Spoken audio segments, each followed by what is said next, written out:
Pour installer le dispositif ACB, installez d'abord le jeu de barre, puis le kit pour appareil, les séparations et enfin les connexions en cuivre. Les bonnes positions et dimensions sont disponibles dans le logiciel AGERCAD. Le bord supérieur du jeu de barre doit être dans une position déterminée.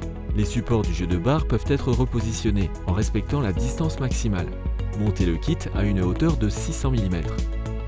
L'ACB doit être installé sur des traverses de profondeur.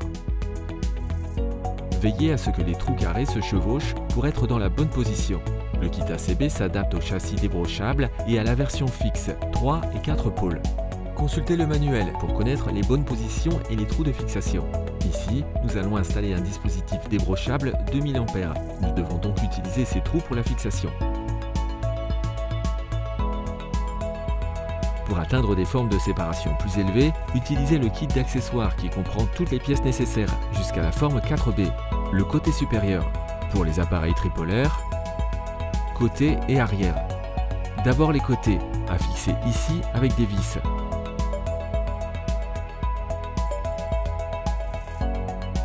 Puis la séparation avant. Vous pouvez maintenant placer l'ACB et le fixer en le vissant. Ajoutez la séparation du côté supérieur. La séparation arrière comporte deux parties. Le panneau avant doit être découpé ici pour s'adapter au dispositif. La plus petite prédécoupe est pour la version fixe, la grande prédécoupe pour le type débrochable, version 3P et 4P. Prémontez une vis dans ce trou. Il vous suffit d'accrocher la séparation. Il s'agit de la pièce arrière qui est réglable en profondeur. Ici, la plus petite prédécoupe est pour une cellule de 800 mm de profondeur et la plus grande prédécoupe est pour une profondeur de 600 mm.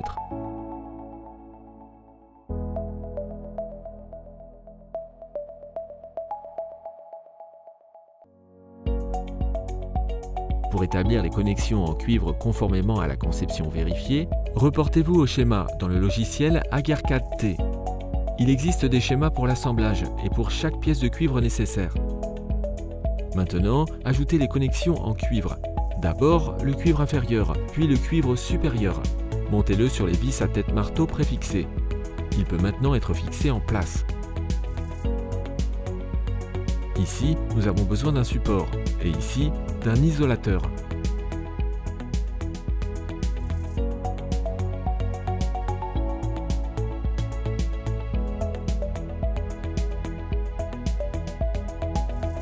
Enfin, nous avons besoin du support d'isolateur. Reportez-vous au schéma pour connaître le positionnement exact. Marquez-le et vissez.